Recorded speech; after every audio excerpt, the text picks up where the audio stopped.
Yes, my next guest was feeding me with information during the last elections in feeding the public really with information from the Abia State. They call it the Abia Situation Room. She's a friend, she's a mother, she's a wife, she's a publisher, she's a communications expert. She's all of those things rolled in one. But during the campaigns in 2015, Abby?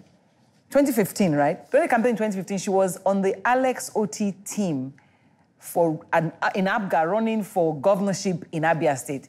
So I present to you Mary Ikoku. It's nice to have you here, Mary. Same here. All these chewing mouths. It's nice having me. I didn't know how to describe you again. All of these things. But I do know that those things were popping up on our phones. Boom. They're counting the votes. Boom. This is happening. Boom. We are here. And I'm like, fantastic. I thought that was it. But you had a difficult time. Oh, yes. And I must say, though, that it's actually nice. And I'm excited realizing that all our messages got to people like you. We thought we were with the Abia public, but we went even beyond Nigeria. And I think that sounds like a big, huge success. Yeah, a good strategy for the Dr. Oti's campaign.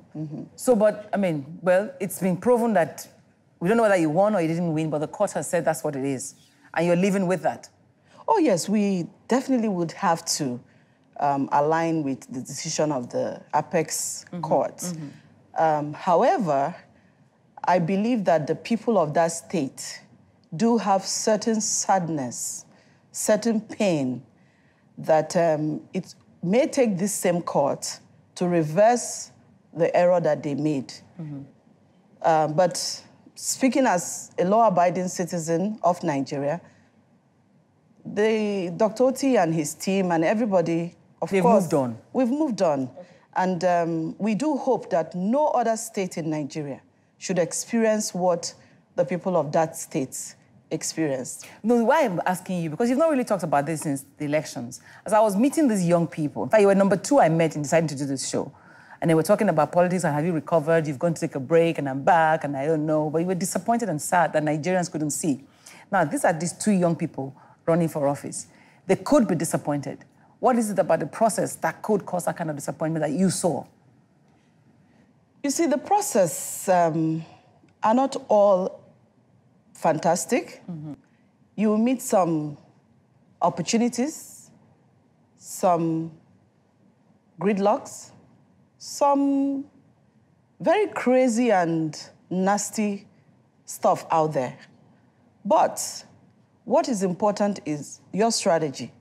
So it's not just about saying, I'm running. You must have a cohesive plan. Didn't you have a strategy? Didn't Dr. Alex Oti have That's the point where I'm coming from. The success that Oti recorded, really and truly, in a short time, was as a result of the strategy that we put in place. Not because he put a lot of money in it?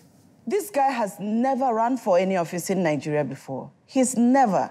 This was his first time. He didn't run for local government. He didn't run for the State House of Assembly. He ran for the governorship of the state. Was that wise, though?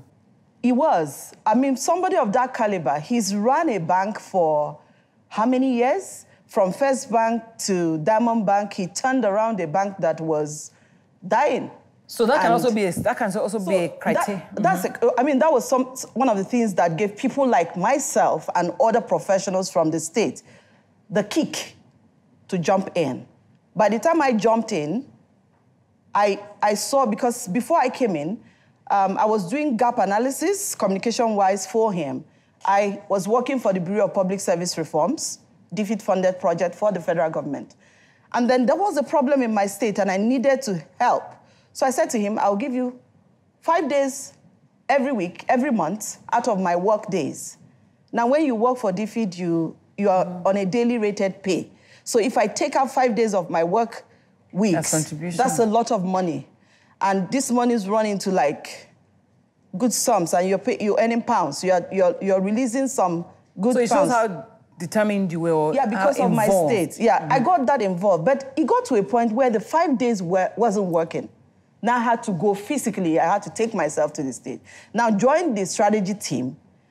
Alex Oti had a fantastic strategy. And that was the grassroots plan. Now, where we realized that the state, because he's opposition, and the existing party already had the media. The man wasn't allowed to, the TV stations were not allowed to accept his campaign materials, so even if we were paying for that. What you're saying now, for those in politics. So you will see that. So what are the lessons from that experience that young people can take? The lessons we learned was that he actually, you see, you had two options. It's either you have the grassroots or you have the media. Now, what we did was focus on the people, the grassroots, because they were the ones that were going to cast their votes. So, in clear terms, I can tell you without fear of contradictions that if it's for voting, vote counts, the people, Dr. Oti won Abia election 2015. So what are the lessons? But the lessons there is that I want the people, the young lady and the guy who left here earlier on, they need to understand that they will meet these things, especially if you're not in the existing party, the ruling party. But it seems they are both in the ruling party, but they are going to go through primaries. In the primaries, you're going to see even your party men are working against you. You are in a political party, you have somebody that is in your party, but is actually not a member of your party. No, now all this experience... So you are going to experience that. That kind of... Where you finish having a meeting, and the person you had that meeting with that shook your hand, said, we are going to do this, goes back to your opponent and says, this is what this guy is planning. So has this experience made you hate politics? I know you have the dream of being governor in your state someday. Has this experience made you... Yeah, I laugh about stuff like that. Yeah, it can happen. Can't it happen? Can you become governor someday? I can. But... And I will. Oh.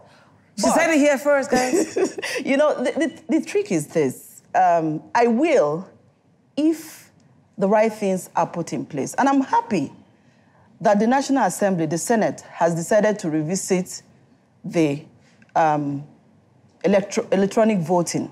Because that is one way. That was how we won the election. Vote-wise.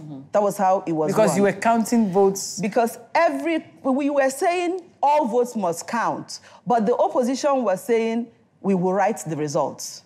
So they have the way they do these things. So those are things you will meet in these political waters. Okay, it sounds good. I mean, I've spent more than 25 minutes now talking about all of this. I'm going to beg my viewers to stay tuned next week for us to continue, because I want all three of you to sit together, because you are not a politician per se. I mean, but I want us to define who is a politician, what makes you a better politician, and how we can move forward to ensure that we all take advantage of what it has been deposited in us. For now, I'll say bye-bye for now, and remind you that you can join the conversation on all our platforms. Follow me on Twitter or on Instagram and on Seriously Speaking, @SeriouslySpeaking. But I must go now. But next week, I'll be back to show you how to pick your best 11. And my 3 guests will be with me on the panel in our own situation room. We'll be right back. Thank you for now.